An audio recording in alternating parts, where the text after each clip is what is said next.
Kurang menarik berarti saya ya. Trauma atau cedera sampai bantuan dari petugas medis tiba. Ketika menangani kasus yang diderita korban, misal ada patah tulang, kita kan nggak mungkin kemana-mana bawa bidai, bawa mitela. Nah, kita bisa menggunakan barang-barang yang ada di sekitar. Audio Jungle. Disampaikan terima kasih. Tidak usah panjang lebar apa yang saya bicarakan, nanti takutnya terbongkar materi-materi yang akan disampaikan oleh pemateri. Sebelumnya saya sapa dulu kepada pemateri yang pertama. Selamat malam Mas Wildan. Selamat malam, selamat malam. Pemateri yang kedua, saya salam dulu Mas Saifuddin Zuhri. Selamat malam Mas.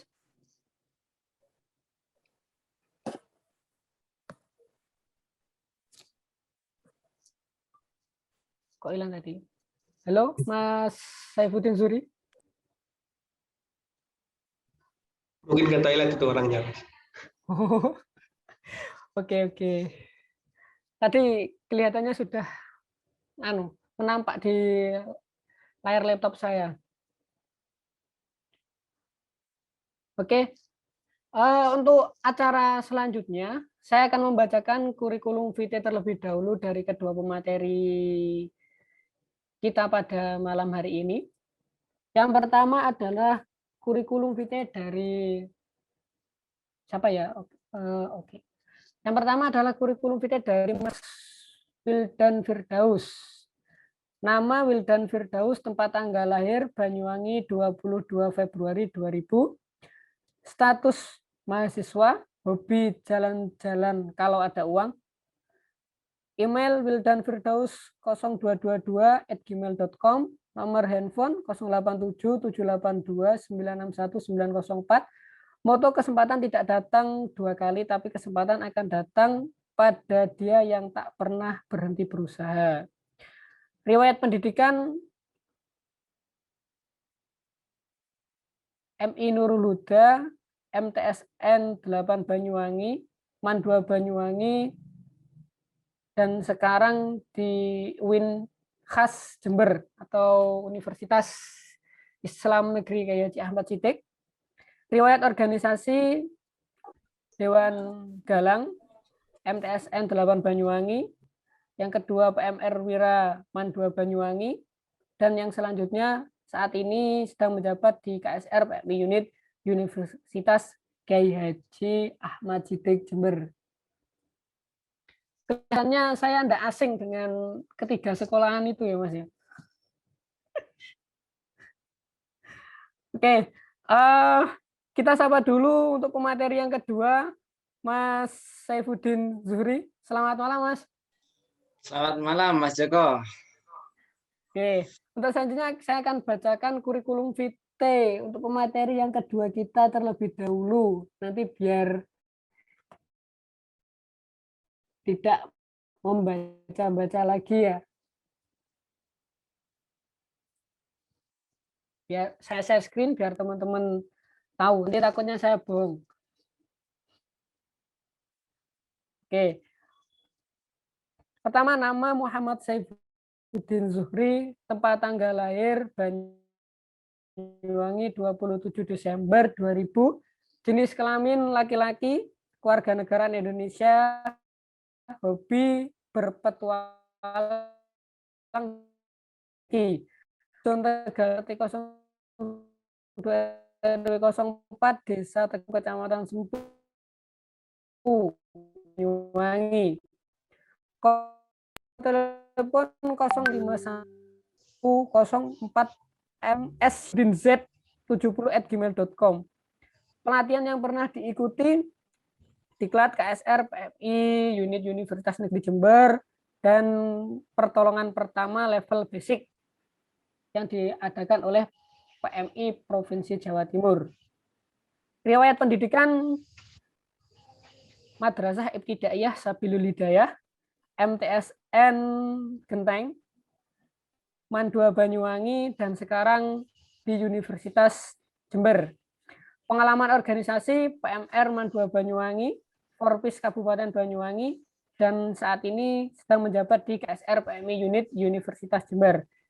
Riwayat penugasan pernah menjadi tim medis ospek jurusan, pernah menjadi tim medis konser perayaan pemilu, pernah menjadi tim penyemprotan desinfektan PMI Kabupaten Jember, dan pernah menjadi tim pas PMI Kabupaten Jember dalam bencana banjir Kecamatan Tempurejo. Dan kayaknya saya juga nggak asing dengan alamat rumahnya Mas Udin ini. Kayaknya sama dengan alamat rumah saya. Entah kemungkinan ataukah memang entah sama ya.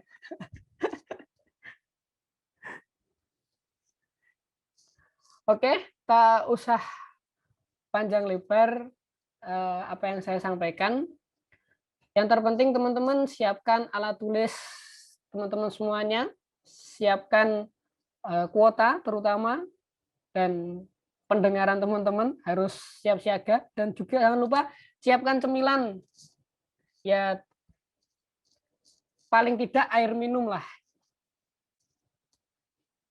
Oke, sharing santai pada malam hari ini kita akan membahas tentang penolong harus bisa menolong dengan dua materi, yaitu berkaitan dengan prinsip umum pertolongan pertama dan pengenalan dan penanganan kasus trauma dan kasus medis.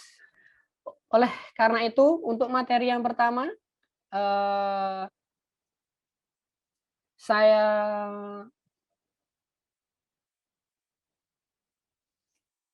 persilahkan kepada Mas Wildan Firdaus. Waktu dan tempat saya persilahkan. Oke, terima kasih Mas Joko. Assalamualaikum warahmatullahi wabarakatuh. Waalaikumsalam warahmatullahi wabarakatuh. Perkenalan lagi ya. Perkenalkan, nama saya Wildan Firdaus, biasa dipanggil Wildan. Saya dari Banyuwangi sama kayak Mas Joko, dan sekarang di KSR PMI Unit YIN Jember. Oke, dari teman-teman yang kiranya ada yang ditanyakan terkait tentang saya, silakan, nggak apa-apa. Mungkin masih penasaran tentang saya, nggak apa-apa, silakan bertanya.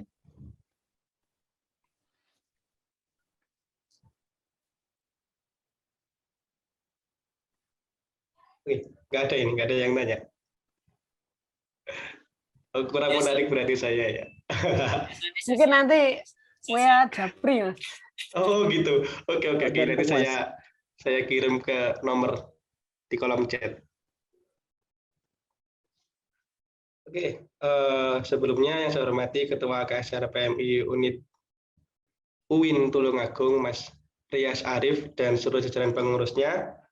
Dan yang saya hormati seluruh anggota KSR PMI Unit UIN Tulungagung, dan juga yang saya hormati Mas Saifuddin Zuhri dari KSR PMI Unit Unit Universitas Jember.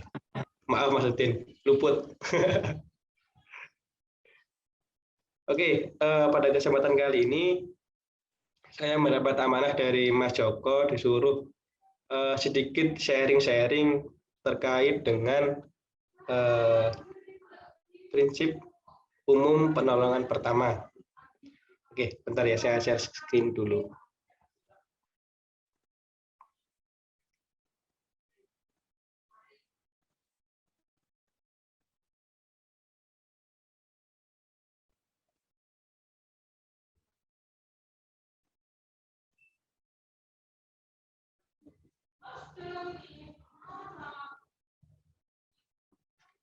Sudah kelihatan teman-teman?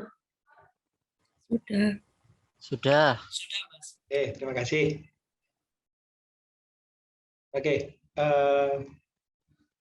saya kira dari teman-teman KSR UIN Tulungagung juga pastinya sudah nggak asing lagi dengan pertolongan pertama, dan saya juga yakin bahwa teman-teman di sana juga jauh lebih bisa daripada saya.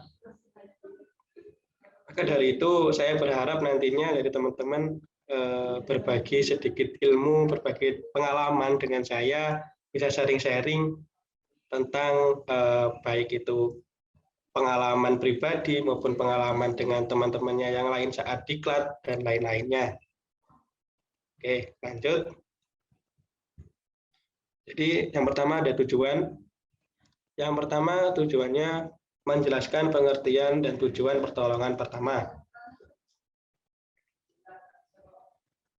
Yang kedua, memahami dasar hukum yang berkaitan dengan pertolongan pertama. Yang ketiga, menyebutkan kualifikasi pelaku pertolongan pertama. Yang keempat, menyebutkan kewajiban dan hak pelaku pertolongan pertama.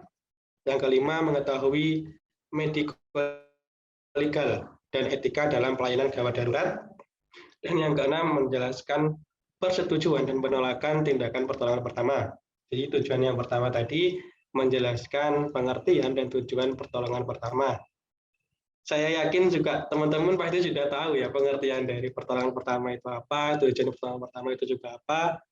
Kemudian kita akan sedikit membahas atau berbincang terkait dasar hukum yang berkaitan dengan pertolongan pertama. Kemudian menyebutkan kualifikasi apa saja yang harus terpenuhi untuk menjadi seorang pelaku pertolongan pertama.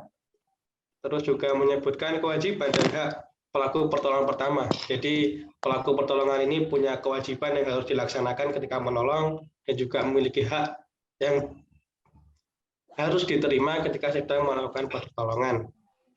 Kemudian mengetahui medico legal dan etika dalam pelayanan gawat darurat. Nah, poin 5 ini bagi saya itu adalah poin yang baru saya dengar dari pelatihan yang kemarin. Mungkin teman-teman sudah ada yang tahu tentang mengetahui medico legal. Terus tujuan yang terakhir menjelaskan persetujuan dan penolakan tindakan pertolongan pertama. Jadi dalam penolongan pertama itu kita harus memiliki persetujuan dari korban. Nah, korban pun juga berhak menolak tindakan yang akan kita berikan dengan syarat-syarat yang akan kita bahas nanti di diskusi sharing kali ini. Oke, lanjut. Oke, masuk ke poin yang pertama yaitu pertolongan pertama. Oke, dari sini monggo teman-teman yang tahu pertolongan pertama menurut teman-teman itu seperti apa, terus juga mungkin dari teman-teman ada yang punya pengalaman yang mau dibagikan ke saya, monggo silakan angkat tangan.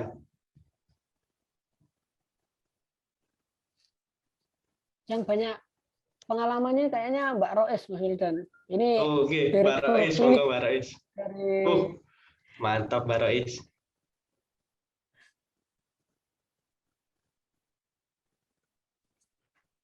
entah dia menghilang atau gimana ini.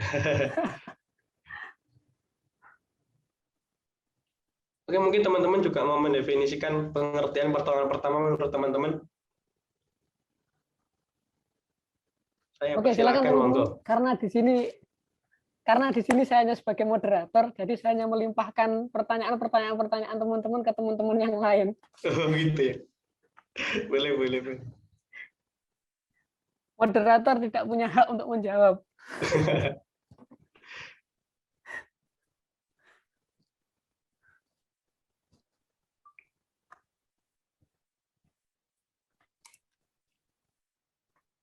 Oke, tidak ada ini. Oke, lanjut. Tidak ada. Jadi, pengertian pertolongan pertama adalah pemberian pertolongan pertama dengan segera kepada penderita atau korban, baik itu mengalami sakit, trauma, atau cedera, sampai bantuan dari petugas medis tiba. Nah, jadi pertolongan pertama ini adalah letak titik awal di mana keselamatan korban itu dipertaruhkan. Jadi ketika di awalnya sudah salah, maka kemungkinan korban untuk selamat itu semakin tipis. Jadi di pertolongan pertama ini adalah benar-benar orang yang memiliki kualifikasi yang harus dipenuhi sebagai pertolongan pertama. Nah, pertolongan pertama ini kita sering sebut dengan istilah prahospital. Jadi sebelum di rumah sakit. Nah, tindakan-tindakannya seperti apa nanti akan dijelaskan oleh Mas Udin. Oke, lanjut. Tujuan dari pertolongan pertama. Ada yang tahu tujuan pertolongan pertama? Dari teman-teman? Oh, nggak bisa angkat tangan. Saya tunggu jawabannya ini. Menyelamatkan korban. Oke, masuk. Oh itu, Mas Ananda Zakwa. Monggo, Mas. Itu mencegah cacat dan memberikan rasa nyaman dan penunjang proses penyembuhan. Mantap. Jiwa-jiwa PP ini, Masnya. Monggo yang lain.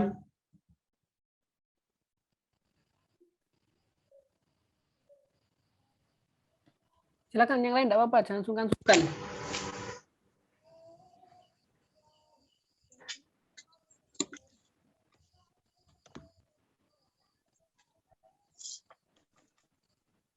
Oke, saya lanjut ya.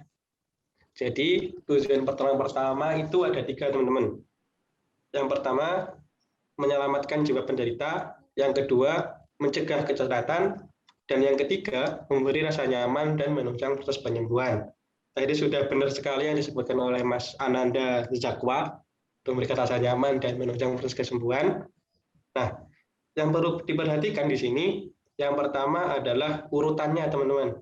Jadi ada urutan ke-1, 2, dan 3. Jadi ketika kita menolong, itu kita nggak bisa harus mendahulukan, misal nih, ada kecelakaan korban. Nah, kita lihat ada tulang yang mencuat. Kita langsung tangani fraktur itu, tanpa kita lihat kondisi jiwa penderita. Apakah nadinya ada, nafasnya ada, kita nggak cek, langsung tangani ke yang fraktur tadi. Nah, otomatis jiwa penderita akan sangat terancam di situ. Jadi perlu diperhatikan lagi, kita harus mengurutkan dari yang pertama. Yang pertama, kita menyelamatkan jiwa penderita terlebih dahulu. Itu yang diprioritaskan. Ketika jiwa penderita sudah dirasa aman, maka akan lanjut ke poin yang kedua, yaitu mencegah kecacatan. Misal ada fraktur, kita langsung tangani. Nggak usah penilaian dibuat dari kepala, leher, itu nggak usah. Jadi ketika yang pertama sudah aman, langsung yang kedua, ketika ada fraktur, langsung tangani frakturnya. Jangan menunggu terlalu lama. Dan yang ketiga, memberi rasa nyaman dan menunjang proses penyembuhan. Nah, yang poin ketiga ini bisa dilakukan dengan cara evakuasi, terus merujuk ke rumah sakit, dan lainnya.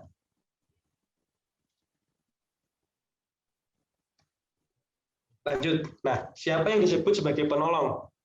Nah, di sini ada beberapa kategori. Yang pertama adalah awam.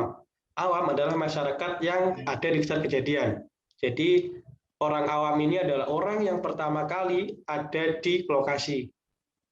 Jadi mereka adalah orang yang sebenarnya perlu memiliki keahlian dalam melakukan penolongan. Karena banyak di antara kita mungkin menemui ketika terjadi kejadian kecelakaan jebret.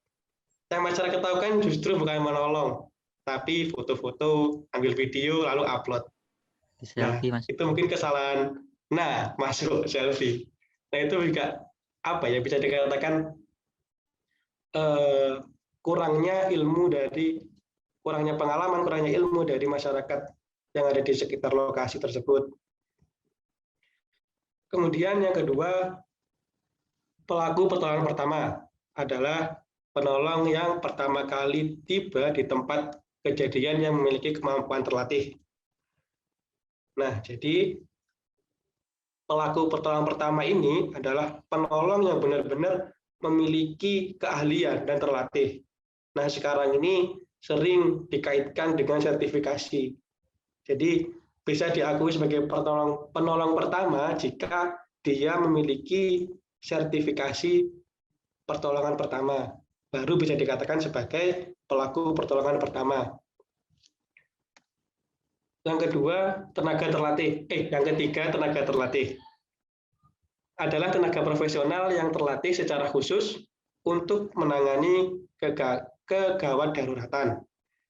Jadi yang di poin ketiga ini adalah mereka-mereka dari tenaga kesehatan seperti dokter, tim ambulan, perawat, dan tim-tim nakes lainnya. Lanjut ke medis dasar.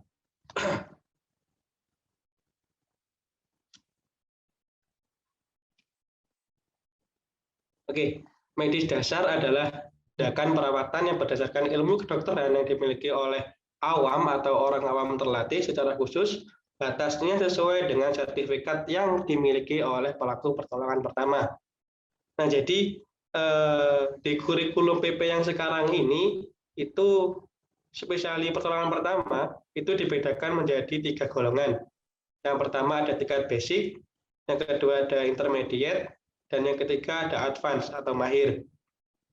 Nah, jadi kita misal hanya mampu sampai basic sertifikatnya, ya kewajiban kita hanya menolong pada korban-korban yang mengalami kasus di basic saja. Selebihnya, kita sebagai pelaku pertolongan pertama hanya boleh memanggil bantuan kalau kita tidak percaya diri atas kemampuan yang kita miliki. Dengan memanggil bantuan itu sudah sangat membantu bagi korban.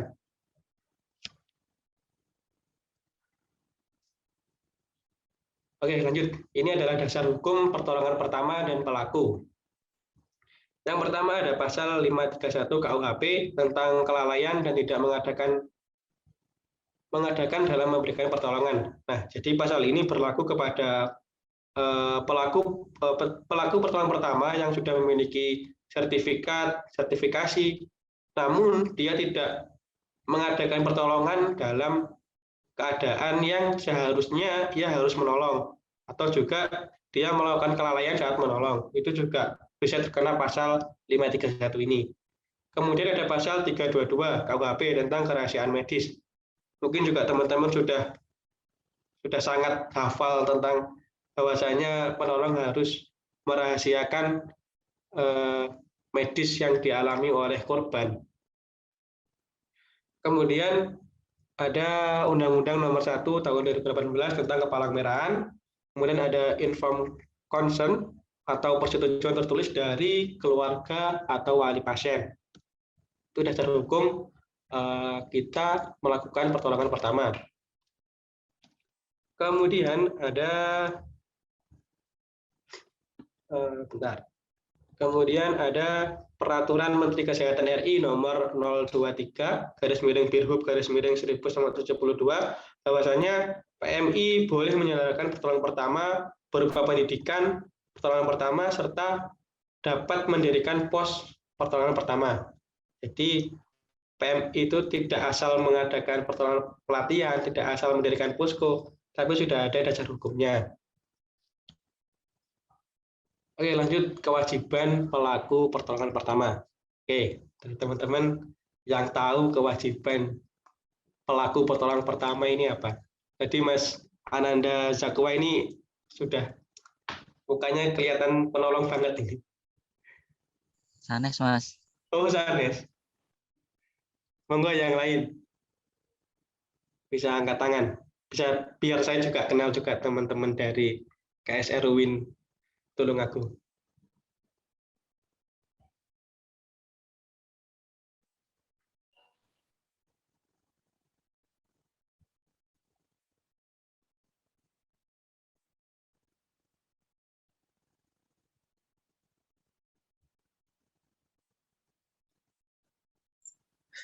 Silakan buat teman-teman. Mungkin ini Mbak Ayo. Rois yang katanya punya pengalaman banyak. Saya tertarik ini.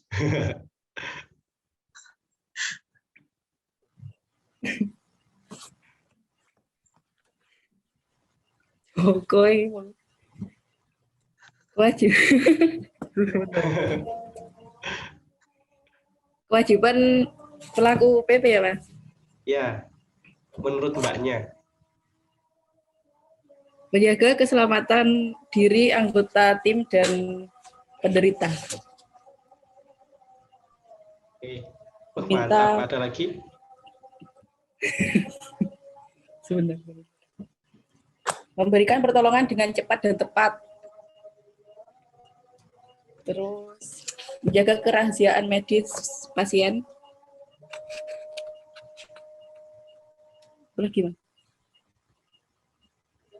Itu saja mungkin.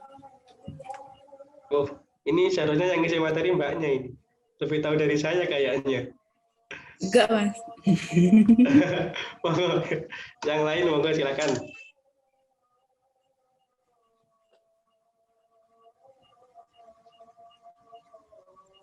Tadi ada yang angkat tangan tadi. Tapi kok hilang angkat tangannya? Angkat tangan lagi, Mas.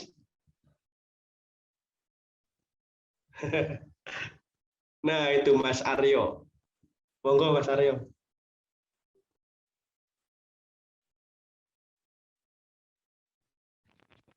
Saya kewajiban pelaku pertolongan pertama selain yang sudah disebutkan oleh Mbak Rois tadi adalah melakukan pertolongan pertama sesuai kualifikasi medis dasar yang dimiliki atau dikuasai, Mas. Oh, ini sudah tingkatan advance semua ini kayaknya dari KSR UIN Tulungagung ini. Sudah mahir semua ini. Dereng, Mas. Oke, jadi tepat sekali yang telah disampaikan oleh teman-teman tadi, kewajiban dari pelaku pertolongan pertama. Bentar, ini kok macet PPT saya.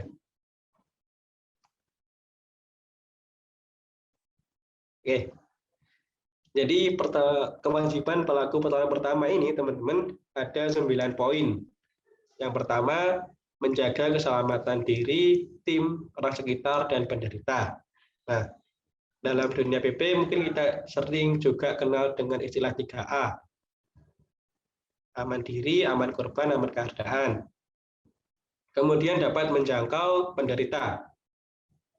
Terus dapat mengenali dan mengatasi masalah yang mengancam jiwa. Nah, ini nanti masuknya ke penilaian dini. Terus yang keempat, meminta bantuan atau rujukan. Nah, ini yang paling penting ketika ada kejadian misal kecelakaan dan lain sebagainya. Ketika teman-teman merasa tidak mampu atau memang perlu bantuan, itu diutamakan segera memanggil bantuan. Terus yang kelima, memberikan pertolongan dengan cepat dan tepat berdasarkan keadaan korban. Di masyarakat luar, kita ini dianggap orang PMI ya utamanya, dianggap adalah orang-orang yang sangat mampu di bidang PP. Jadi ketika ada korban kecelakaan, kita dituntut untuk cepat dalam menangani korban. Nah, ini juga mungkin juga jadi beban karena tuntutan yang sangat tinggi dari masyarakat. Lanjut, kewajibannya selanjutnya, membantu pelaku pertolongan yang lain. Jadi ketika sudah ada penolong yang di sana, nggak ada salahnya kita juga ikut membantu demi keselamatan korban. Selanjutnya, ikut menjaga kerahasiaan medis. Nah, ini sesuai dengan pasal 322 KUHP tadi bahwa penolong harus menjaga kerahasiaan medis. Selanjutnya, melakukan komunikasi dengan petugas lain yang terlibat. Nah, ini nanti masuknya kalau kita ini kayak kayak laporan ke ambulan, ke tim ambulannya. Jadi apa yang sudah kita lakukan ke korban, apa tindakan yang kita lakukan ke korban, kita sampaikan semuanya ke tim ambulan. Jadi nanti tim ambulan juga untuk menindaklanjuti tidak salah. Kemudian yang terakhir, yang ke-9, itu mempersiapkan penderita untuk ditransportasi. Jadi diusahakan nantinya ketika memang korban butuh untuk dipindahkan ke tempat medis atau rumah sakit, itu kita sudah siapkan. Jadi ketika tim ambulan datang, langsung bisa diatasi oleh tim ambulan tersebut. Oke, lanjut. Kualifikasi penolong pertama. Yang pertama, jujur dan bertanggung jawab. 2, berlaku profesional. 3, kematangan emosi. 4, kemampuan bersosialisasi. 5, kemampuan nyata terukur atau bersertifikasi. 6, kondisi fisik yang baik. 7, mempunyai rasa bangga. Nah, oke, yang pertama, jujur dan bertanggung jawab. Nah, ini sangat penting buat pelaku penolong pertama. Jadi jujur dan bertanggung jawab, kita ambil yang pertama jujur. Jujur ini bisa diimplementasikan ketika tim ambulan datang. Nah, kita jangan menutup-nutupi apa yang kita lakukan, apa yang diderita korban. Itu kita berikan datanya semua yang dibutuhkan oleh tim ambulan. Kemudian bertanggung jawab. Kita harus bertanggung jawab dengan tindakan yang sudah kita lakukan. Kemudian berlaku profesional. Kematangan emosi, nah ini juga sangat penting karena di dalam kondisi nyata nantinya ketika ada kecelakaan itu kondisi sudah tidak memungkinkan untuk kita tenang, kita maksudnya dalam kondisi yang tenang, enggak, pasti dalam kondisi yang ramai di sana karena banyak orang yang akan menonton kejadian kecelakaan, bukan untuk menolong tapi untuk dokumentasi. Terus kemampuan bersosialisasi. Nah, kemampuan bersosialisasi ini bisa diimplementasikan ketika kita meminta izin kepada korban. Terus juga berbicara dengan masyarakat sekitar. Terus bisa digunakan ketika melanjutkan informasi ke tim ambulan dan lain sebagainya. Terus yang kelima, kemampuan nyata terukur, yaitu bersertifikasi tadi. Terus yang keenam, kondisi fisik yang baik. Dan yang ketujuh, mempunyai rasa bangga. Nah, jadi kita sebagai penolong itu mempunyai rasa bangga, apalagi yang kita selamatkan orangnya alhamdulillah bisa sembuh. Itu akan kita akan memiliki rasa bangga tersendiri atas pencapaian itu. Apalagi yang ditolong cantik, Mas ya. Lah, tambah plus-plus itu Mas bangganya.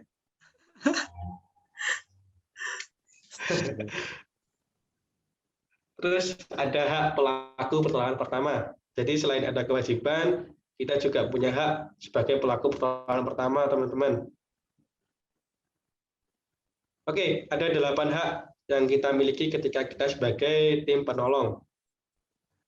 Yang pertama, mendapatkan penghargaan.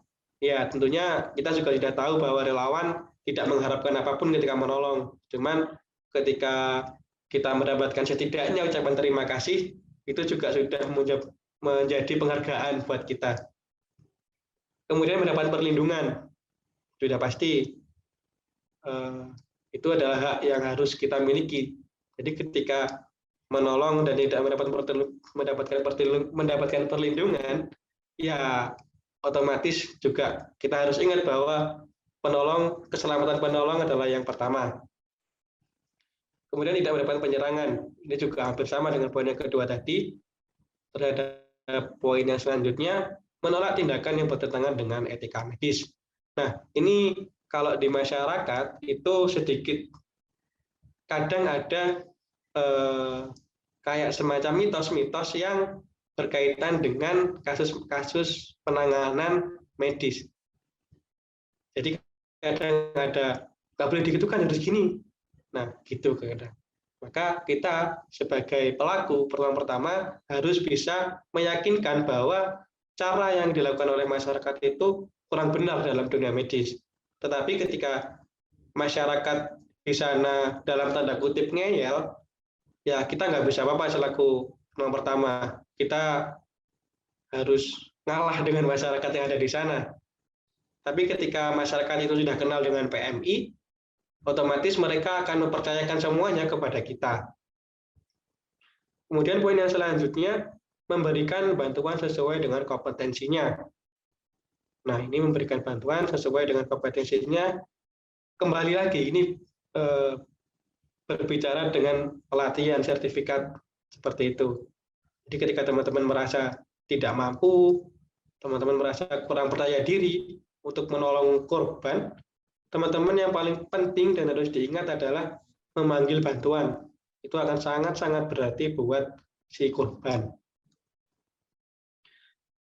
Poin yang selanjutnya adalah mendapatkan izin untuk merawat orang sakit dan terluka, mendapatkan akses untuk melakukan tindakan. Biasanya ketika masyarakat sudah kenal dengan PMI, mereka otomatis akan minggir sendiri ketika ada timnya. Terus yang terakhir, tidak dihalang-halangi dalam melakukan tindakan medis. Namun juga ini tergantung di masyarakatnya. Ketika masyarakat, ada sebagian masyarakat yang merasa bisa dan kita tidak diperlukan di sana, ya otomatis kita tidak bisa menolong di sana. Terus yang selanjutnya, nah ini ada aspek medico-legal dan etika pelayanan gawat darurat. Aspek medico-legal ini juga baru saya dengar kemarin. Mungkin juga teman-teman sudah yang ikut pelatihan juga sudah tahu tentang aspek medico-legal ini. Jadi aspek medico-legal ini adalah ilmu terapan yang memiliki dua aspek, yaitu ilmu kedokteran dan juga ilmu hukum. Nah, medico-legal ini digunakan pada sebuah kasus hukum yang memerlukan bantuan medis untuk menyelesaikannya. Contohnya ada pembunuhan, ada pembegalan yang harus dibuktikan dengan hasil visum untuk menentukan hukumnya, itu dinamakan sebagai medico legal. Kemudian dengan adanya aspek medico legal ini, pelaku pertolongan pertama diatur oleh banyak pedoman medis, hukum, dan etika. Nah, berbicara dengan etika,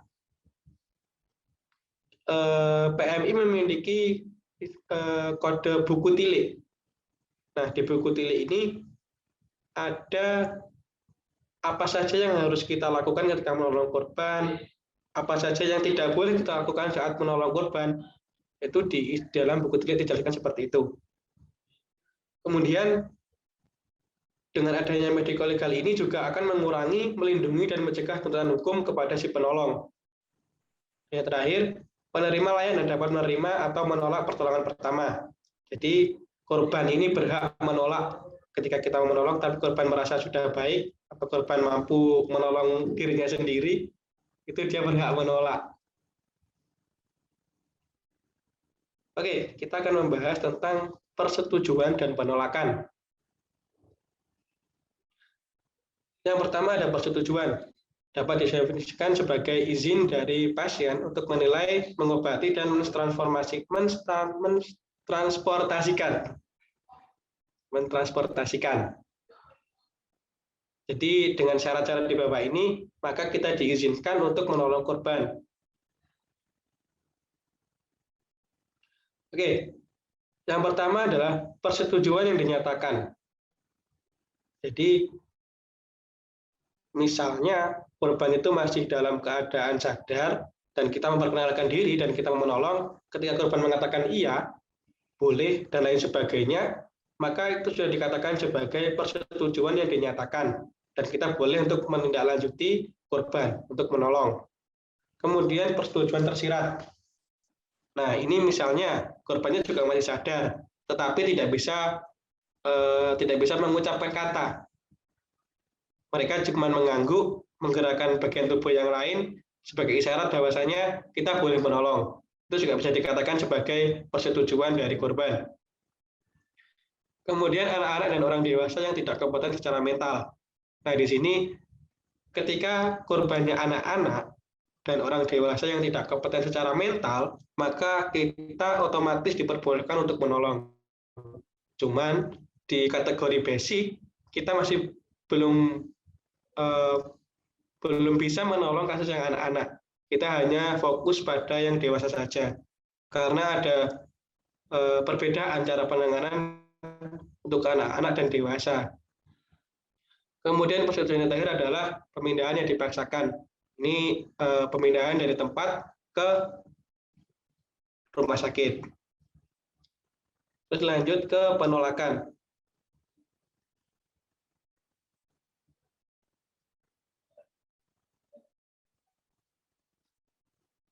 Oke, jadi ada 4 poin yang merupakan syarat sehingga penolakan dapat kita terima sebagai pelaku penolongan pertama. Yang pertama, pasien atau korban termasuk orang dewasa yang sudah layak memberi izin atau usia hukum yang memadai, status mental yang baik. Jadi ketika korban itu tidak bisa dikatakan orang yang sudah dewasa, mungkin kalau kira-kira sekitar 17 tahun ke atas, dan korban itu dikatakan sebagai mentalnya tidak ada gangguan baik, itu sudah dikatakan bahwa ketika korban menolak, maka kita tidak bisa melakukan penolongan pertama. Dan itu juga dari korban. Terus yang kedua, dia tidak dalam pengaruh penyakit atau kondisi yang akan mengganggu penilaian. Yang ketiga, pasien harus mendapatkan informasi lengkap, memahami resiko yang terkait dengan menolak penanganan atau pemindahan. Dan yang keempat, pasien sebaiknya diminta untuk menandatangani formulir penolakan. Nah, itu adalah syarat-syarat sehingga penolakan itu dapat kita terima sebagai pelaku pertolongan pertama.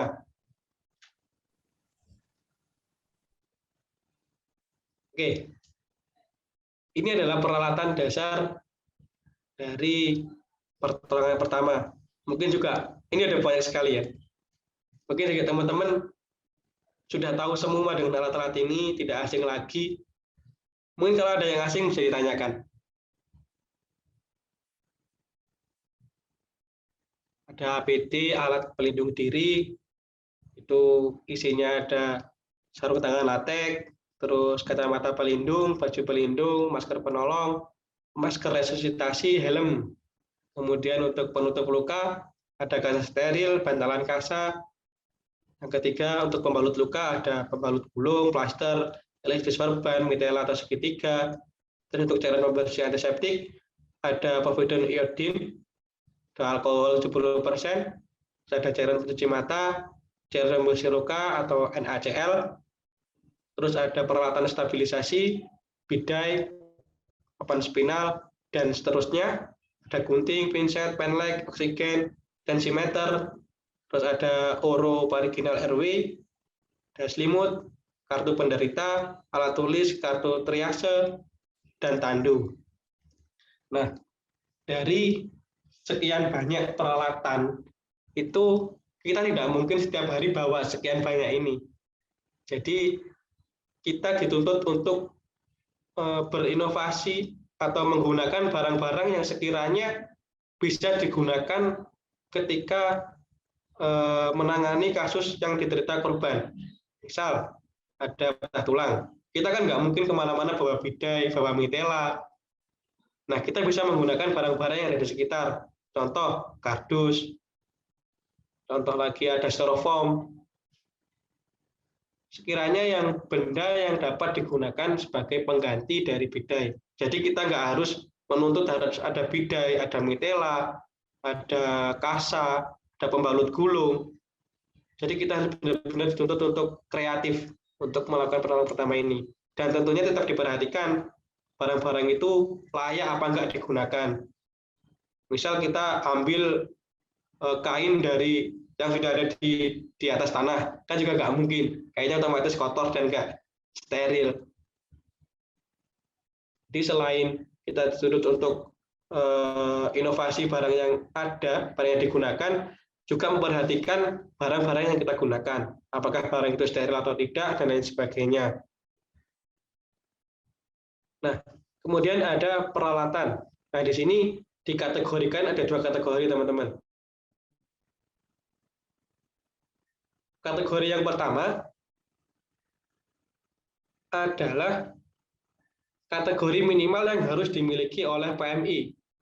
Saya rasa juga di markas teman-teman pasti sudah ada barang-barang ini. Yang pertama ada 20 set kelengkapan alat pelindung diri atau APD berupa sarung tangan dan lain sebagainya yang sudah ada di slide sebelumnya. Kemudian ada 2 set tas pertolongan pertama. Tapi tasnya lengkap ya, bukan cuma tas-tas tok.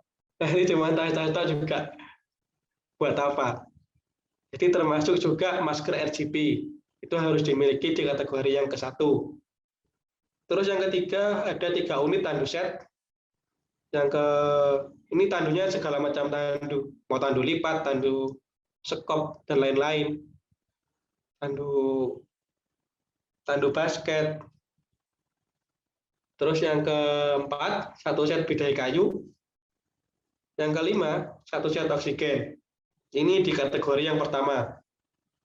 Kemudian di kategori kedua, nah kategori 2 ini untuk yang memiliki kemampuan dan kapasitas tingkat lanjut. Jadi untuk menindaklanjuti dari yang kategori yang ke-1. Yang poin pertama itu peralatan dan perlengkapan pada kategori 1. Jadi di poin pertama ini kategori 1 harus lengkap. Terus yang kedua ada 1 buah tandu scope. Yang ketiga 1 set spinal set. Ada tandu spinal beserta head immobilizer-nya. Terus yang keempat ada 1 set collar neck. Dan yang kelima 1 unit ID. Jadi setiap PMI itu diwajibkan memiliki barang-barang ini. Kalau ID ini mungkin teman-teman biasanya lihat di sinetron yang setrika itu untuk pemacu jantung. Nah, itu ID, dan PMI juga wajib memiliki alat itu. Oke, itu yang dapat saya sampaikan. Saya kembalikan lagi ke Mas Joko. Kalau mau ada yang bertanya, silakan. Oke, terima kasih Mas Wildan atas penyampaiannya, sungguh sangat menarik. Saya lebih ya waktunya, Mas. Hah? Waktunya lebih ini saya. Makan waktunya Mas Udin. Oh, tidak apa-apa, santai. Maaf, Mas Udin ikhlas kok. Nggak masalah, Mas. Malam masih Oke. panjang. Santai. Dari teman-teman, ada yang mau ditanyakan kepada pemateri pertama kita? Saya buka satu Mungkin juga pertanyaan dulu deh. teman-teman mau share pengalaman. Secara pengalaman mungkin teman-teman pernah menangani kasus apa di luar, monggo dipersilakan. Saya juga sangat bisa belajar dari pengalaman teman-teman semuanya. Juga biar saya kenal dengan satu-satu dari teman-teman KSR UIN Tulungagung. Oke, silakan, ada yang mau bertanya. Silakan langsung ditanyakan saja, buka mikrofonnya. Dan silakan langsung bertanya, karena ini adalah sifatnya sharing santai ya, jadi kita bebas. Silakan, ada yang ditanyakan? Mbak Silvi Haniatur, ada yang ditanyakan?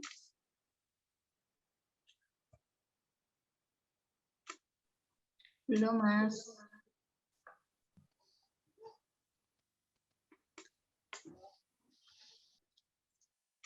Mungkin Mbak Vivi? Mbak Vivi, ini dulu mentor saya ini. Mungkin ada yang ditanyakan pada Mas Wildan. Belum Mas Joko, nanti kalau ketemu tak langsung tanya ya. Berarti berharap Mas Wildan bisa datang ke Tulungagung ya? Oh, Atau boleh. CP langsung, pribadi. boleh. Saya masukkan nomor ya di kolom chat. Nanti saya masukkan ke grup KSR Tulungagung, Mas, dalam jangka waktu yang sesingkat-singkatnya. Oke, siap. Malah bagus itu Mas Joko. Mas curang nih Mas Wildan nih. Oke, yang ada yang tanyakan? Yang lainnya? Saya mau bertanya. Oke, silahkan. Mbak Kuni Azizah. Ini angkatan 23, Mas Wildan. Saya mau bertanya bagaimana cara seorang penolong mengatasi rasa panik saat menolong. Terima kasih. Bisa langsung dijawab, Mas Wildan. Oke, terima kasih. Ini Mbak Kuni ini sayangnya nggak kelihatan mukanya ya. Iya ya, saya juga berharap melihat mukanya gitu loh tadi, Mas. Ya itu. Oke, jadi bagaimana untuk mengatasi agar tidak panik? Yang pertama tentunya kita harus punya rasa percaya diri dulu, Mbak. Ketika rasa percaya diri itu sangat kuat atau setidaknya kuat, kita nggak akan panik untuk melakukan penolongan. Tapi ketika misal kita sadar mungkin kemampuan kita sudah nggak sampai di situ, ya secara otomatis kita akan panik. Jadi yang paling penting adalah percaya diri dulu untuk menolong. Seperti itu, Mbak. Terima kasih.